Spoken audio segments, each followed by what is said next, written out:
सर्वांनी जोरदार टाळ्या वाजवून सरांचा गौरव करूया.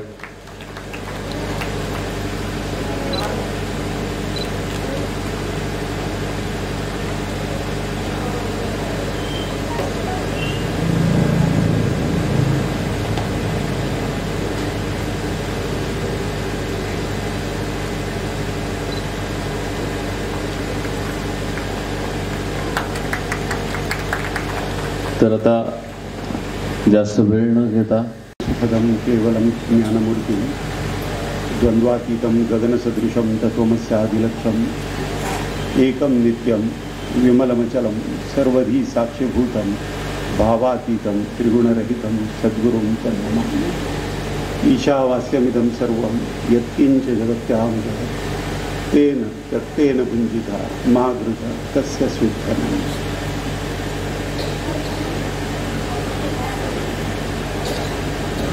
मालती आईंची सगळी लाडकी अपत्य बंधू भगिनी,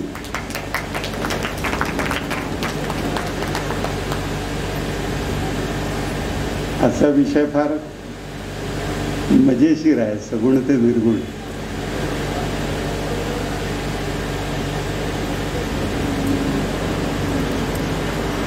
मानवी जाणीव की लपंडाव खेळावा त्याप्रमाणे सगुण आणि निर्गुणात सारखे बागडत असते. त्यामुळे निर्गुण आपल्याला नवीन नाहीये.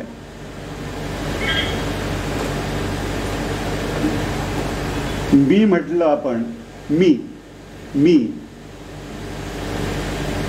की काय अनुभवायला येतं, डोळ्यासमोर काय येतं मी म्हटल्यानंतर? लहानपणचं मी, आईच्या मांडीवर बसणारा, वडील मागे बाहेर चालले त्यांच्या मागे लागणारा मी, विद्यार्थी दशेतला मी, विवाहाच्या वयातला मी, 40शीतला मी, आत्ताचा मी म्हटल्यानंतर यातलं नेमकं काय समोर येतं? ही सगळी रूपं मी आहेत. आणि डोळ्या देखत पाहता पाहता आपल्या जाणीवेमध्ये इतक्या गतीने हे बदललं की यावर विश्वास ठेवावा का हा प्रश्न विचारणारा सुद्धा मी आहे. यातला खरा मी कोण आहे?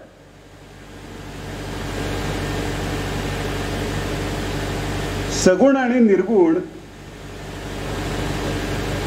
आपण साकार आणि निराकार म्हणतो ना. ज्याला आकार आहे तो साकार, ज्याला आकार नाही तो निराकार. त्या अर्थाने निर्गुण नाही. सगुण म्हणजे गुण असलेला आणि निर्गुण म्हणजे गुण नसलेला नव्हे, गुणांच्या अतीत असलेला आणि गुणांचा उद्भव ज्यातनं होतो तो. गुणांचा उद्भव त्यातनं होतो तो निर्गुण.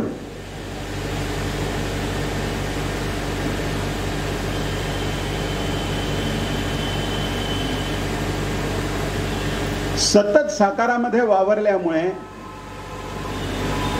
सतत इंद्रियजन्य अनुभवामध्ये वावरल्यामुळे आपली सगुणाशी घट्ट नाळ जुळते. जणू हेच सर्व काही आहे असं वाटायला लागतं. समर्थ रामदास म्हणतात, निराकार आधार ब्रह्मादिकांचा. जो निराकार आहे तो आधार आहे. पाण्यामध्ये पाणी खोल आहे की नाही हे माहिती नसताना पाऊल ठेवताना भीतो की नाही आपण? का भीतो? त्याचा अंदाज लागत नाही. आधार पक्का हवा, त्याशिवाय पाऊल टाकत नाही मनुष्य. पुढचं अगोदरचं पाऊल उचलत नाही, पुढचं नवीन पाऊल टाकत नाही आधार पक्का असल्याशिवाय. जो आधार पक्का आहे तो भूमीचा आहे. ही सगुण आहे. 60-70 किलो 80 किलो वजन असलेला मनुष्य या भूमीच्या आधाराने वावरतो, पण कोट्यावधी अब्जावधी टन असलेली ही पृथ्वी अंतराळामध्ये अधांतरी तरंगते.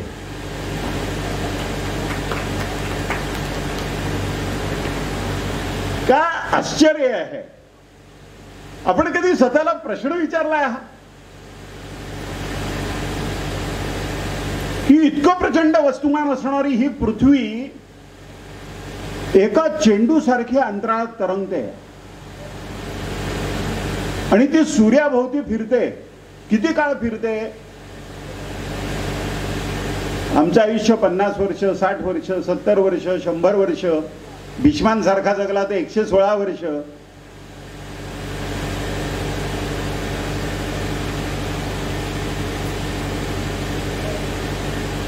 फार तपस्या केली तर 1000 वर्ष, 1200 वर्ष चांगदेवांसारखं, आणखीन 2-3 हजार वर्ष. पृथ्वी लक्षावधी वर्ष सूर्याभोवती फिरती आहे. शास्त्रज्ञ सांगतात की लक्षावधी वर्ष पृथ्वी सूर्याभोवती फिरते आहे. सूर्याचं जे गुरुत्वाकर्षण आहे त्यामुळे तयार केलेल्या त्या लंबवर्तुळाकार मार्गावर पृथ्वी निरंतर फिरतीये. ती स्वतःभोवती पण फिरतीये आणि सूर्याभोवती पण फिरतीये. इतकं अफाट वस्तुमान असलेली पृथ्वी आणि सगळे ग्रह, गुरुसारखा मोठा ग्रह, पृथ्वीच्या कित्येक पट मोठा असलेला, असे असंख्य ग्रह आपल्या सूर्यमालिकेत सूर्याभोवती फिरतात.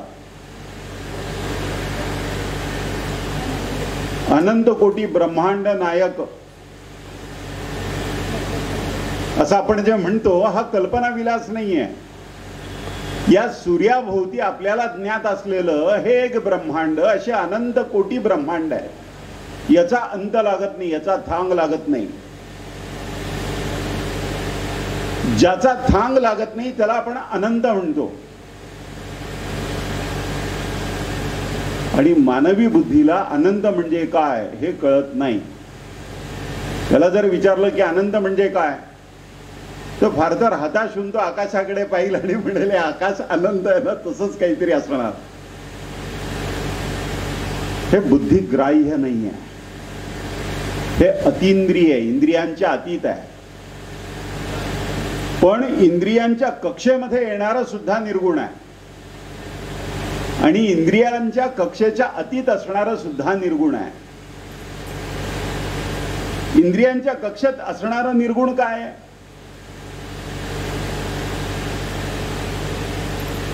मी हा त्या अर्थाने निर्गुण आहे.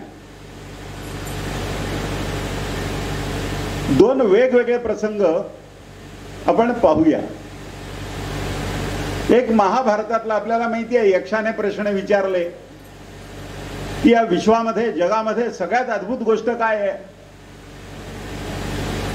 आणि म्हणाले याचं उत्तर जर दिलं तर ठीक आहे, नाही तर मूर्छित पडशील, इथे एका क्षणात बेशुद्ध होऊन पडशील. भीम, अर्जुन, नकुल, सहदेव सगळ्यांची ती दुर्दशा झाली, सगळे बेशुद्ध पडले. त्या यक्षाच्या प्रश्नाचं नेमकं उत्तर देता आलं नाही. मग युधिष्ठिराला तो विचारतो. युधिष्ठिर म्हणतो की आजूबाजूला निरंतर मृत्यूचं थैमान चाललेलं असताना प्रत्येक मनुष्याला असं वाटतं की मी निरंतर जगेन, यापेक्षा अद्भुत गोष्ट काय आहे या जगामध्ये. मग तो यक्ष संतुष्ट होतो आणि तो या चारही भावांना सचेतन करतो आणि मग ते परत येतात.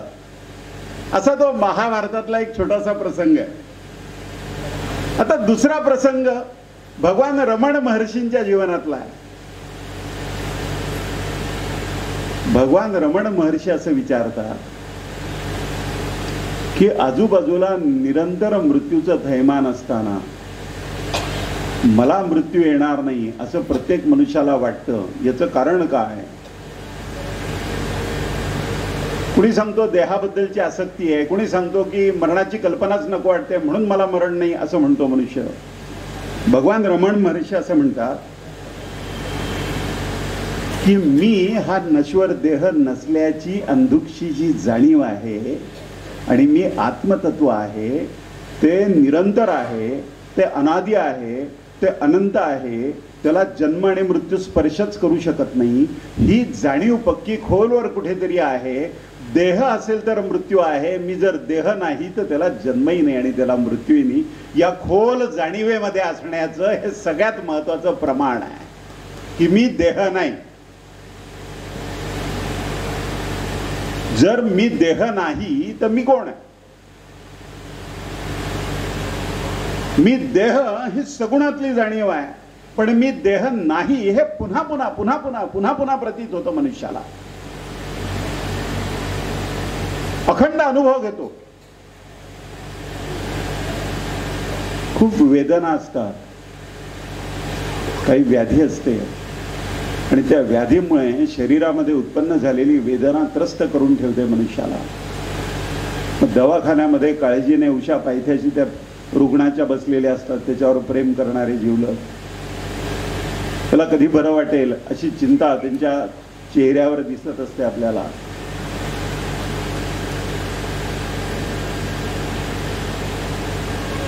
डॉक्टर राऊंडला येतात, ते विचारतात आता बरं आहे का पेशंटला.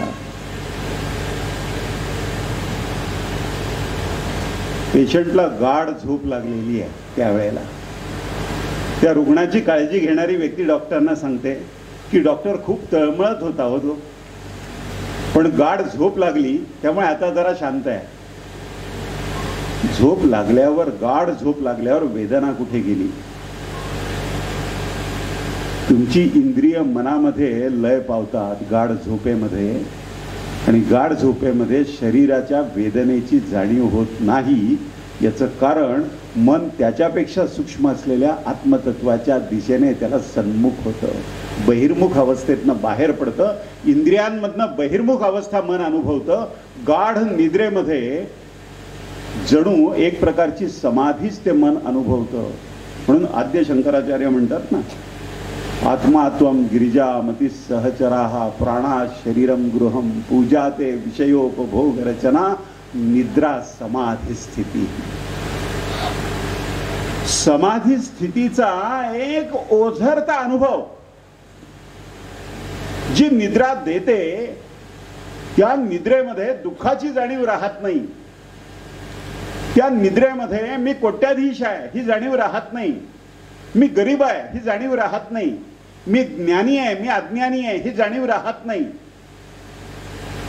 फक्त मी आहे ही एकच जाणीव असते.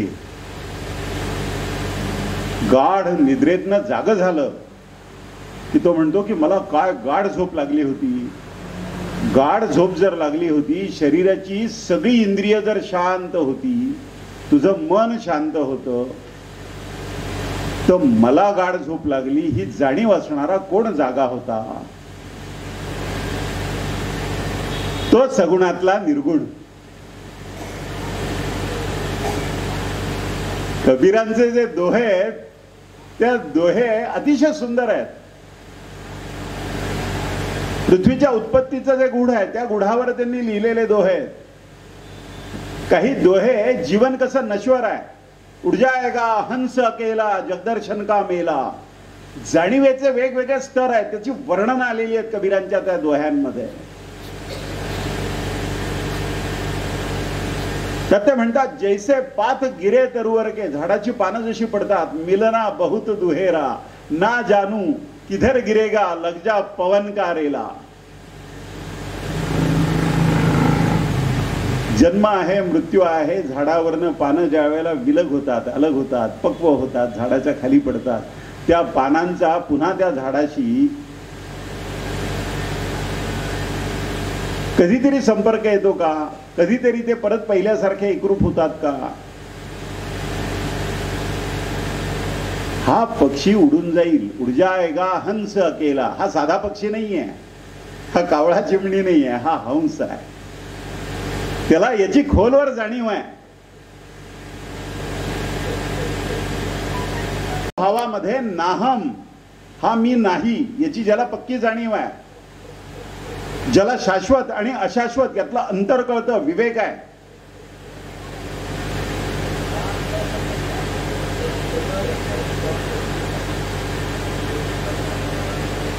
ज्याला क्षणभंगूर काय आहे आणि जे कालातीत आहे, जे सर्वत्र आहे, सतत आहे, सर्वव्यापी आहे, जे नव्हतं असं कधीही नाही, जे सतत आहे ते काय आहे आणि जे सतत बदलतं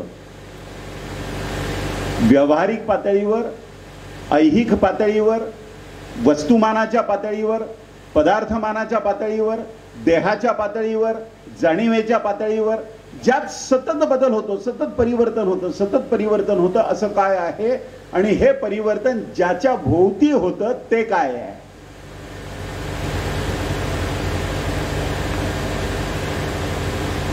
कुठलीही गती देताना एक वस्तू गतिमान होते त्यावेळेला त्याला गती देणारी वस्तू स्थिर असते. कार्स आपल्या 100, 150, 200 किलोमीटर वेगाने ज्या वेळेला जातात त्यावेळेला कारची चाकं, टायर्स ज्या असा भोवती फिरतात ना, तो आज स्थिर असला तरच ती टायर्स फिरू शकतात त्या गतीने.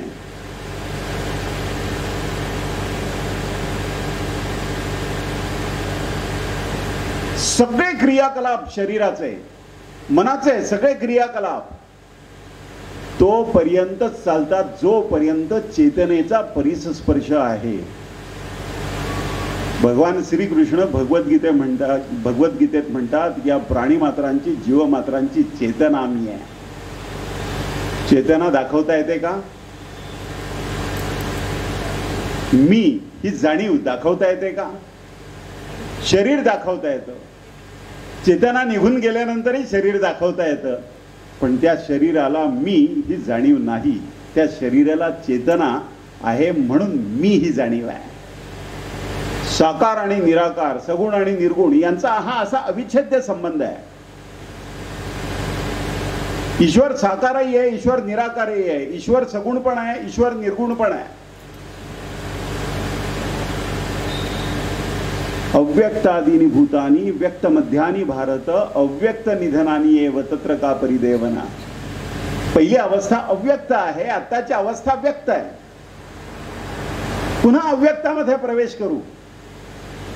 अव्यक्त निर्गुण आहे, जाणीवेच्या पातळीवर ते येत नाहीये, पण त्याच अव्यक्तामध्ये अगोदरच्या जन्मातला पौर्वदेहिकम भगवद्गीतेतला उल्लेख आहे. या पूर्वीच्या जन्मामध्ये केलेली जी जी कर्म आहेत त्या कर्मांचा जो संचय त्या जीवात्म्याच्या बरोबर आहे तो पुन्हा मनोमय कोशाच्या माध्यमातून तसं कुटुंब, तशी आई, तसे वडील, तशी भावंड, तसे नातेवाईक, तसं कौटुंबिक वातावरण तो जीवात्मा निवडतो आणि त्या ठिकाणी तो जन्म घेतो. जे निर्गुण आहे ते सगुणामध्ये प्रवेश केला त्याने, जे निराकार आहे त्याने साकारामध्ये प्रवेश केला. सगुण आणि निर्गुण हे एकरूप आहेत, जणू काही एका नाण्याच्या दोन बाजू आहेत. योगशास्त्रात सांगतात मेरुदंड ताठ ठेवून बसा, मान, पाठ आणि डोकं एका रेषेमध्ये येऊ देत,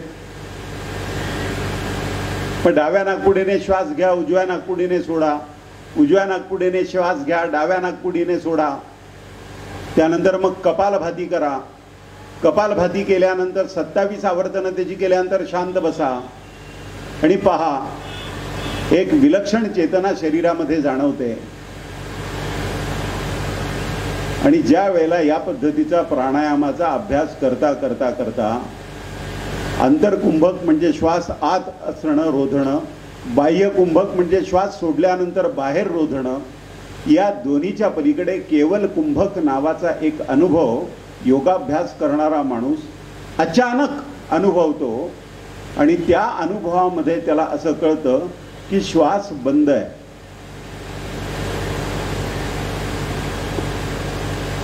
श्वास घेतलाही जात नाहीये, श्वास सोडलाही जात नाहीये, जणू शरीर स्पंदनहीन झालंय. पण मी ही जाणीव आहे, शरीरात चेतना आहे, श्वास घेण्याचा आणि शरीरामध्ये चेतना असण्याचा एकमेकाशी काही संबंध नाही. हा प्रत्यक्ष अनुभव केवळ कुंभकामध्ये योगशास्त्राच्या अभ्यासकांना येतो. जो सगुण आहे, जो श्वास आपण घेतो त्याची जाणीव होते, जो उच्छ्वास आपण टाकतो त्याची जाणीव होते, पण हा नुसता प्राणवायू नाहीये, हा प्राण आहे. प्राण ही ऊर्जा आहे आणि त्या ऊर्जेचं मूल्यमापन करता येत नाही. त्या ऊर्जेचा अनुभव घेता येतो, ती ऊर्जा दाखवता येत नाही, त्या ऊर्जेचं चित्रीकरण करता येत नाही.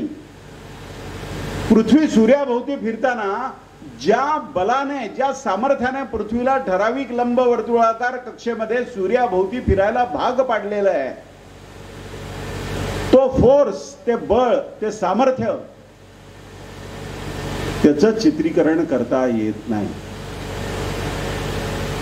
तसं आपल्या आत असलेली जी चेतना आहे त्या चेतनेचं चित्रीकरण करता येत नाही, पण ती चेतना आहे याचा प्रत्यक्ष अनुभव प्रत्येक मनुष्य क्षणाक्षणाला घेतो.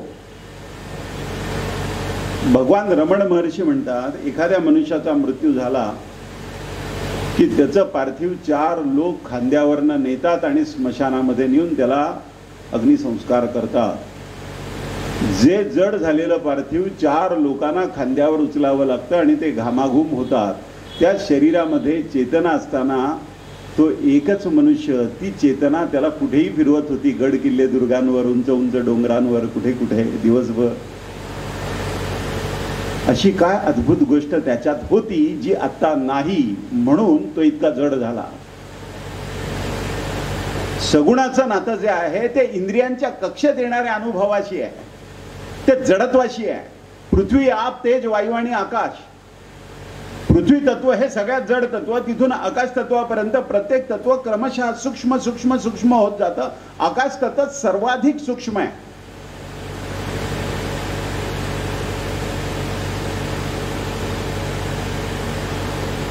आकाश तत्वाचा अनुभव फक्त ध्वनीने येतो. शास्त्रज्ञ आपल्याला म्हणतात, हे जे निळं आकाश दिसतंय ना, हा तुमचा दृष्टीभ्रम आहे, आकाशाला रंग नाहीये.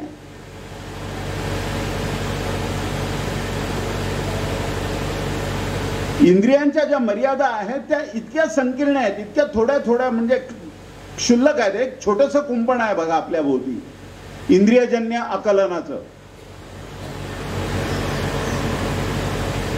पशुपक्ष्यांना, प्राण्यांना रात्री दिसतं, कुत्र्याला रात्री दिसतं, पशूंना रात्री दिसतं,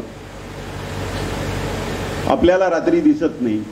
आपण म्हणतो अंधार झाला की दिसत नाही. तो अंधार नाहीये, तो मंद प्रकाश आहे. प्रकाशाच्या इतक्याच तीव्रतेमध्ये तुम्हाला पाहता येईल.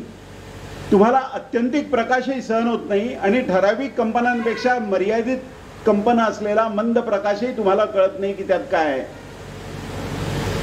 आणि मानवी अनुभव दोन्ही अवस्थांमध्ये एकसारखा आहे. परस्पर विरोधी वाटणाऱ्या गोष्टी एकसारख्याच कशा असतात ही एक आश्चर्यकारक गोष्ट मनुष्य अनुभवतो. अंधारामध्ये त्याला दिसत नाही, मान्य आहे. लखलखीत सूर्य उगवलाय आणि त्याला सांगा की चल जरा अंगणामध्ये उभा राहा आणि सूर्याकडे पहा बरं जरा डोळे भरून. सकाळचा कोवळा सूर्य नाही, तेजाने तळपणारा सूर्य. नुसतं क्षणभर डोळे असे पाहिले, त्याच्याकडे सूर्याकडे पाहिलं तर डोळ्यापुढे अंधारी येते. मग सूर्याकडे पहा असं म्हणणारा मनुष्य तुम्हाला आधार देतो, तुमचा तोल जायला लागतो, तो सावलीत आणून बसवतो आणि तो तुम्हाला विचारतो की काय रे, काय झालं. तो म्हणतो डोळ्यापुढे अंधारी आली. अरे, जो सूर्य म्हणजे मूर्तिवंत तेज आहे त्याच्याकडे पाहिल्यानंतर तुझ्या डोळ्याला अंधारी आली, ही तुझी मर्यादा आहे. सूर्य मूर्तिवंत तेज आहे, तुझ्या डोळ्यासमोर अंधार आला, ही तुझी मर्यादा आहे. सगुणातनं निर्गुणाकडे जो प्रवास आहे या मर्यादांच्या अतीत आपल्याला जायचं आहे. हा सूर्य ज्याच्या तेजाने तळपतो ते तेज इथे आहे, पण त्याची जाणीव नाहीये.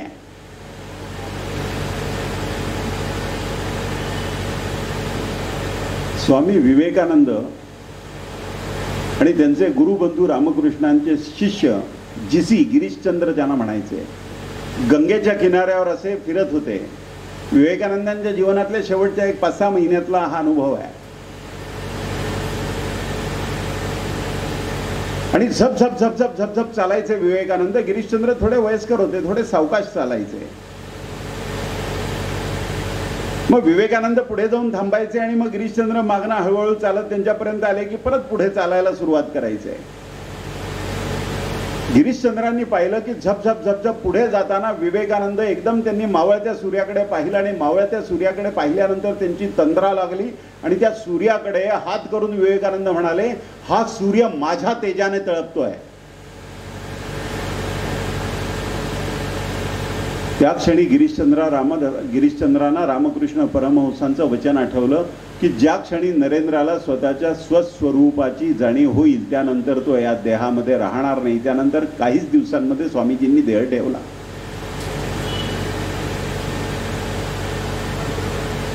भगवान रमण महर्षींना एकाने गायत्री मंत्राचा अर्थ विचारला. भगवान रमण महर्षींनी कुठल्याही ग्रंथांचं अध्ययन केलेलं नव्हतं.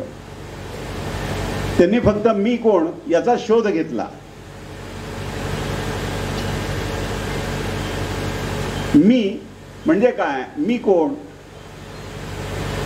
याचा शोध घेण्याकरता त्यांनी तपस्या केली आणि या मीचं उत्तर त्यांना मिळालं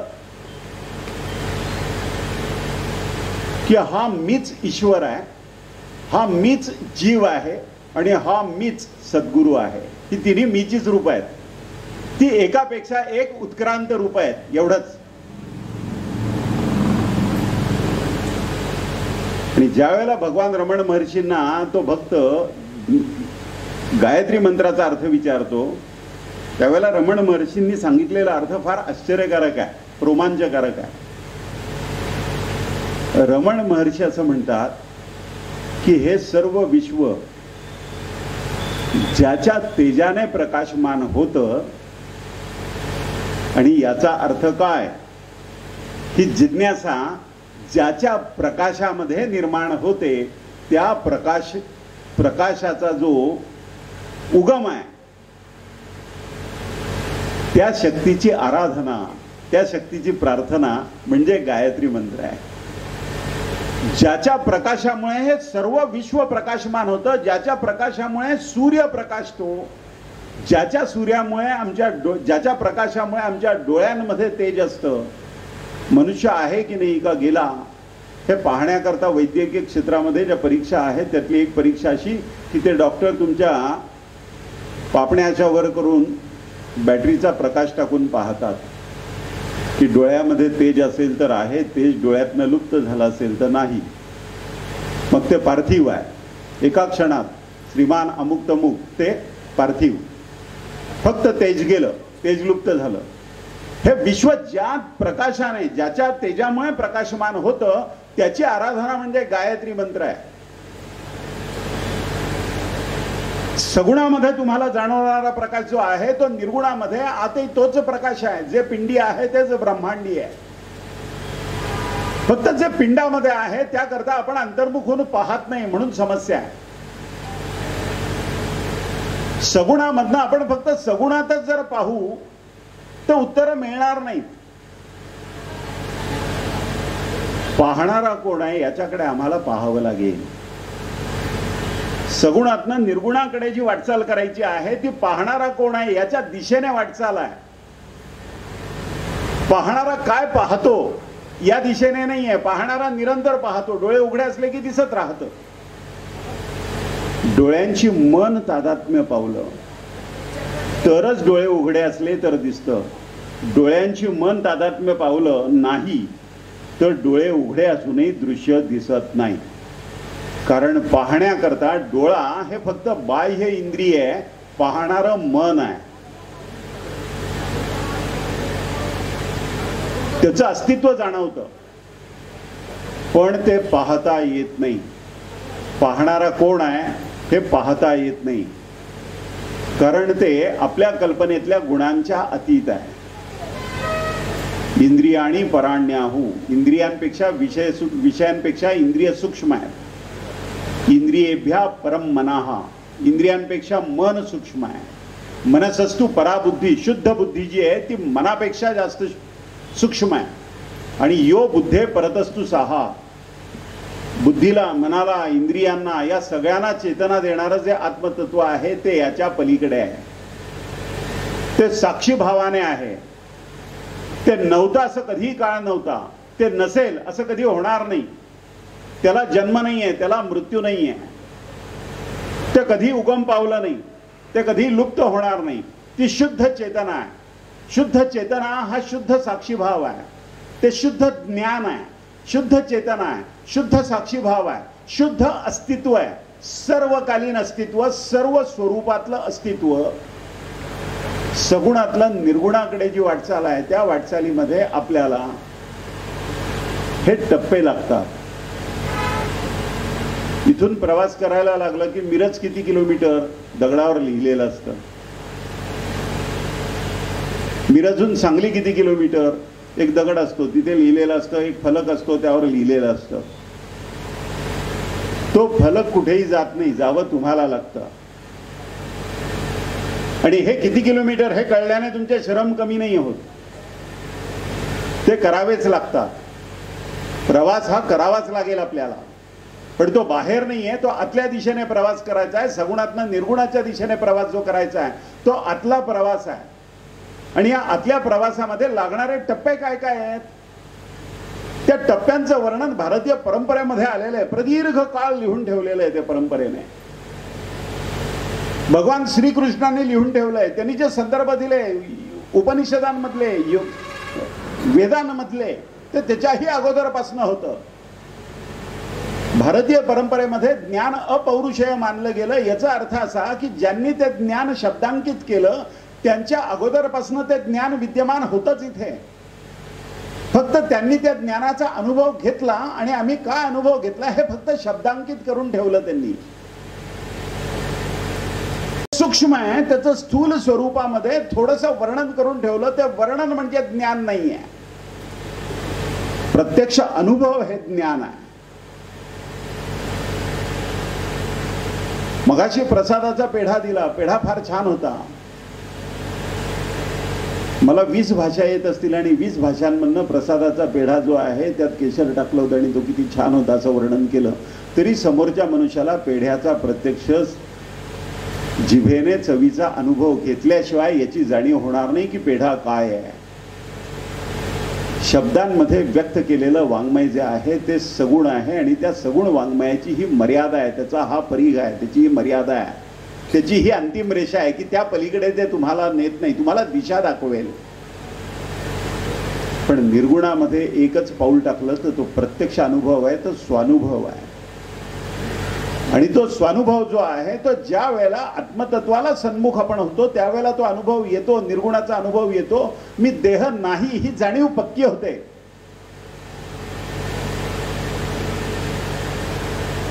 सुख दुःखेच समे कृत्वा लाभा लाभो जया जयौ. आतापर्यंत किती वेळा सुख माझ्या वाट्याला आलं असं आठवलं तर खूप प्रसंग आठवतील, पण त्यातलं काही शिल्लक नाही आता. आतापर्यंत मी किती वेळा दुःखी झालो आठवलं तर खूप दुःखाचे प्रसंग वाट्याला आलेत असं आठवतं आपल्याला, पण त्यातलं काहीच नाही आता. ते सुखही आता नाही आहे, ते दुःखही आता नाही आहे. इंद्रिय ज्या वेळेला विषयांशी तादात्म्य पावतात त्यावेळेला अनुकूल आणि प्रतिकूल संवेदना ज्या निर्माण होतात स्वाभाविकपणाने प्रकृतीच्या चक्राप्रमाणे, प्रकृतीच्या स्वभावाप्रमाणे, त्या अनुकूल संवेदनांना आपण सुख म्हणतो आणि प्रतिकूल संवेदनांना आपण दुःख म्हणतो. या अनुकूल आणि प्रतिकूल संवेदना दोन्ही ज्या आहेत त्यांना उदय आहे, त्यांचा अस्त आहे, त्यांना उगम आहे आणि त्या लुप्त होऊन जातात, त्या शाश्वत नाहीत. हे कळणं हे सगुणातनं निर्गुणामध्ये पहिलं टाकलेलं पाऊल आहे. ते दोन्ही शाश्वत नाही आहे. मग दोन्ही शाश्वत नाही आहे तर ते समान आहे. सुख दुःखाचे समय कृत्वा, लाभ आणि हानी समान आहे. या जगाचा निरोप ज्या वेळेला मनुष्य घेतो त्यावेळेला त्याने मिळवलेल्या सगळ्या गोष्टी त्याच्या दृष्टीने शून्यवतच आहेत. एका क्षणात त्याबद्दलची आत्मीयता, त्याबद्दलची ओढ एका क्षणात लुप्त होते, ते निरर्थक ठरतं. पृथ्वीवरनं अंतराळयानाचं ज्या वेळेला प्रक्षेपण होतं त्यावेळेला ते इंधन अत्यंत हायली एक्सप्लोसिव्ह असतं ते इंधन. ते त्याच्या टाकीमध्ये भरून ठेवलेलं असतं आणि त्याचा स्फोट होतो इंधनाचा आणि तो इतका शक्तिशाली असतो की पृथ्वीच्या गुरुत्वाकर्षणाच्या कक्षेच्या बाहेर ते अंतराळयान जाईल इतका त्याचा थ्रस्ट असतो, इतका जमिनीवर त्याचा दाब पडतो आणि ते वेगाने पृथ्वीच्या गुरुत्वाकर्षणाच्या कक्षेच्या बाहेर निघून जातं. पृथ्वीच्या गुरुत्वाकर्षणाच्या कक्षेच्या बाहेर जाण्याकरता लागणारी ऊर्जा ज्या इंधनाने त्या आणि ज्याच्या नुसत्या संकल्पाने, ज्याच्या नुसत्या स्पर्शाने, ज्याच्या नुसत्या आशीर्वादाने शेकडो हजारो लोकांनी हे सत्य याच देहामध्ये प्रत्यक्ष अनुभवलं, असा विवेकानंदांसारखा एक महान दार्शनिक म्हणतो त्या जोसेफाईन मॅक्लिऑडच्या आजीला की मला हे कळत नाहीये.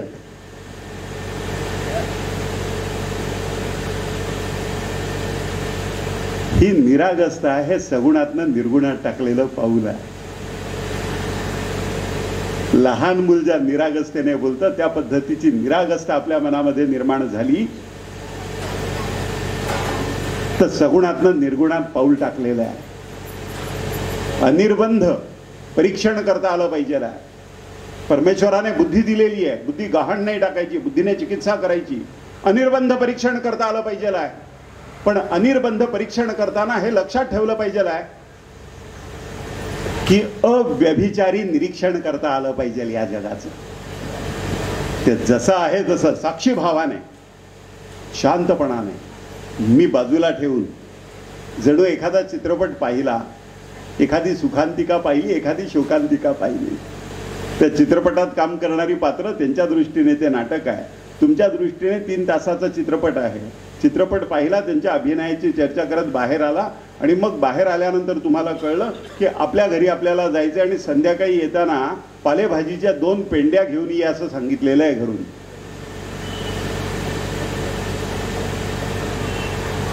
जीवनाचा सारांश समजून सांगणारा, एखादा गहन तत्वज्ञान सांगणारा किंवा प्रचंड मानवी जीवनातला संघर्ष चित्रीकरण करणारा एखादा चित्रपट पाहिल्यानंतर त्या चित्रपटगृहातनं बाहेर पडल्यानंतर क्षणात तुम्ही या भावावस्थेत येता की आपल्याला घरी जायचंय, तर घरी जाण्यापूर्वी आपल्याला काय आणायला सांगितलं होतं, त्या पालेभाजीच्या 2 पेंड्या आपण घेऊन घरी जाऊया. ही जाणीव जी आहे ही ऐहिकातली, सगुणातली जाणीव आहे. पण या जगाचा निरोप घेताना मगाशी स्वामीजींनी जसं सांगितलं ना, अंतेमती सा गतिर्भवे. अंतेमती त्याच वेळेला असेल ज्या वेळेला ते मतीमध्ये पुन्हा पुन्हा पुन्हा पुन्हा पुन्हा पुन्हा अनेकदा आलेलं असेल, त्यावेळेला अंतेमती. रामकृष्ण परमहंस म्हणतात की कुटुंबामध्ये वावरताना एखाद्या राजघराण्यामध्ये, श्रीमंत राजघराण्यामध्ये एखादी दाई त्या राजपुत्रांचं जसं प्रेमाने सगळं करते, त्यांना आंघोळी घालते, त्यांना खायला प्यायला घालते. राणीसाहेब अनेक प्रकारच्या औपचारिक कार्यक्रमांना जातात, त्यामुळे ती दाई हीच आपली आई आहे अशा जाणीवेत ते राजपुत्र आणि त्या राजकन्या वाढतात. पण ज्या वेळेला सूर्य अस्ताचलाला जातो त्यावेळेला ती दाई त्यांचा निरोप घेते आणि तिला कळतं की तिची खरी अपत्य तिची वाट पाहत आहे. ही आपली खरी अपत्य नाहीत हे ती दाई जाणते. तसं भगवान रामकृष्ण परमहंस म्हणतात की तुमची आई, तुमचे वडील, तुमची भावंड, तुमची मुलं हे तुमच्या पूर्वकर्माने आणि त्यांच्या पूर्वकर्माने एकमेकांबरोबर नियतीने जोडून दिलेल्या एका सूत्रबद्ध ऋणानुबंधाने एकत्र आलेले आहेत. तुमचा आणि त्यांचा पूर्वकर्माचा ऋणानुबंध ज्या वेळेला संपेल त्या क्षणी ते तुमच्याकडे पाठ फिरवून चालायला लागतील. जो कधीही तुमच्याकडे पाठ फिरवणार नाही त्याला घट्ट धरून ठेवा. स्वामी विवेकानंद म्हणतात, मनचल निज निकेतने. मना आता पुष्कळ झालं, हे सगळ्या गदारोळ आपण बघितला. आता स्वतःच्या घरी चल. मनचल निज निकेतने. संसार विदेशे, हा विदेश आहे, विदेशीर देशे. या विदेशी लोकांच्या देशात भ्रमो केनो कारण आहे. कुठल्या कारणाने तू या विदेशी लोकांमध्ये फिरतोयस? आपल्या घरी चल. यद गत्वा न निवर्तन्ते तद धाम परमम मम. सगुणापासून निर्गुणाच्या दिशेने चाललेल्या प्रवासातला हे अंतिम टप्पा आहे. यद गत्वा न निवर्तन्ते तद धाम परमम मम. जिथे गेल्यानंतर परतीचा प्रवास नाही, विलीन होऊन जाणं आपल्या स्वस्वरूपामध्ये, तो अंतिम टप्पा आहे. आणि त्या दिशेने आपल्या आतच केलेला प्रवास जो आहे तो सगुणातनं निर्गुणाकडे केलेला प्रवास आहे. देह सगुण आहे पण प्रवास निर्गुणाकडे केलेला आहे. आणि सगुण आणि निर्गुण याचं एकत्व आपण प्रत्यक्ष अनुभवतो. तुकाराम महाराजांनी मृत्यूवर केलेला जो अभंग आहे त्या अभंगात तुकाराम महाराज असं म्हणतात, झाला प्रेतरूप शरीराचा भाव. चेतना गेली, एका क्षणात प्रेत झालं ते. झाला प्रेतरूप शरीराचा भाव, लक्ष्येला ठाव स्मशानीचा. कुटुंबीय म्हणायला लागतात की सूर्यास्तापूर्वी अग्निडाग द्या. 15 वर्ष 20 वर्ष कर्ज फेडलंय कंबर ढिली होईपर्यंत त्याने, पण गेला. आता गेला म्हटल्यानंतर आता सूर्यास्तापूर्वी अग्निडाग द्या. झाला प्रेतरूप शरीराचा भाव, लक्ष्येला ठाव स्मशानीचा. रडती रात्रंदिन काम क्रोध माय, म्हणती हाय हाय यमधर्म. कहो काय झालं, कशामुळे गेले? मी सकाळी उठले नेहमीप्रमाणे 6ला, चहा मागितला, चहा प्यायले. जाताना काहीतरी मागितलं.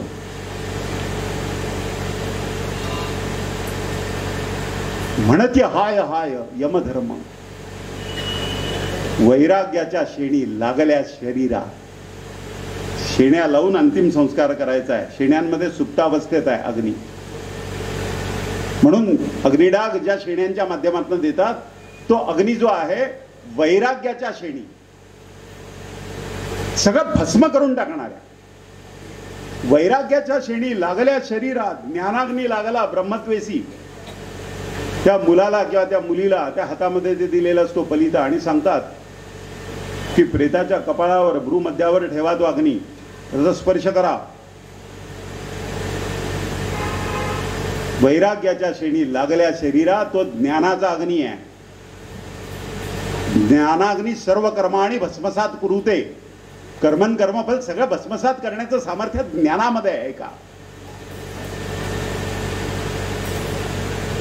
वैराग्याच्या शेणी लागल्या शरीरात, ज्ञानाग्नी लागला ब्रह्मत्वसी. फिरविला घट. खांद्यावरनं तो घट फिरवतात ना, मग खडा मारतात, पाणी त्यातनं गळत राहतं. 1 2 3 प्रदक्षिणा मारतात आणि म्हणतात मागे पाहू नका, मागे पाहू नका, घट टाकून द्या. फिरविला घट फोडीला चरणी. त्या प्रेताच्या पायाजवळ उभं राहून म्हणतात टाका आता मागे, मागे पाहू नका. मागे पाहून उपयोग काय? तुम्हाला एक क्षण सुद्धा मागे जाताच येत नाही अशी विश्वाची रचना आहे. तुम्ही फक्त पुढेच जाऊ शकता, मग मागे पाहू नका. काय पाहिलं काय न पाहिलं काय, तू एक क्षण मागे जाऊ शकत नाहीये. ही अगतिकता आहे तुझी. फिरविला घट फोडीला चरणी, महावाक्य ध्वनी बोंब झाली. बो बो बो अशी बोंब मारतात ना तिकडे स्मशानात, ती नुसती बोंब मारणं नाही आहे, तो महावाक्य ध्वनी आहे. अहम ब्रह्मास्मी तत्वमसी सर्वम खल्विदम ब्रह्मास्मी. ही वेदवाक्य आहे, हे अंतिम सत्य आहे. त्या अंतिम सत्याचा साक्षात्कार सामान्य मनुष्याला व्हावा म्हणून ही महावाक्य ध्वनीची बोंब आहे. आणि पुढे तुकाराम महाराज म्हणतात, दिली तिलांजळी कुळ नामरूपासी. कुळाला तिलांजली दिली, नावाला तिलांजली दिली, रूपाला तिलांजली दिली. दिली तिलांजळी कुळ नामरूपासी. शरीर ज्याचे त्यासी समर्पिले. पृथ्वी तत्व जे आहे ते पृथ्वी तत्वात मिसळलं. जलतत्व आहे जलतत्वात मिसळलं. अग्नितत्व आहे अग्नितत्वात मिसळलं. तुका म्हणे रक्षा झाली आपी आप, उजळला दीप गुरुकृपा. जीवन नश्वर आहे हे कळलं आणि हा ज्ञानाचा दिवा आत तेवतोय म्हणून स्मशान वैराग्य मनामध्ये धारण करून बाकीचे सोडायला गेलेले जे आहेत ते बाहेर पडताना ते स्मशान वैराग्य ज्ञानाच्या दिव्याच्या रूपामध्ये घेऊन बाहेर पडतात. ही गुरुकृपा की जीवन नश्वर आहे हे तुम्हाला पुन्हा पुन्हा पुन्हा पुन्हा पुन्हा पुन्हा नियती सांगते. हे जीवन तुम्हाला सांगतंय की निसरड्या पायावर उभे आहात, इथे स्थिर उभं राहता येत नाही. हातामध्ये काही घट्ट धरून ठेवण्याचा प्रयत्न केला, उंजळीत पाणी घेतलं तर त्यातला शेवटचा थेंब निथळून जातो. क्षण धरून ठेवता येत नाही, सुख धरून ठेवता येत नाही, संपत्ती धरून ठेवता येत नाही. या विश्वामध्ये काहीही धरून ठेवता येत नाही. पक्व झालेलं फळ झाडावरनं त्याची इच्छा असो नाही तर नसो खालीच पडेल अशी व्यवस्था आहे. त्याप्रमाणे तुमच्या कर्माचा संचय इथला मुक्काम संपला.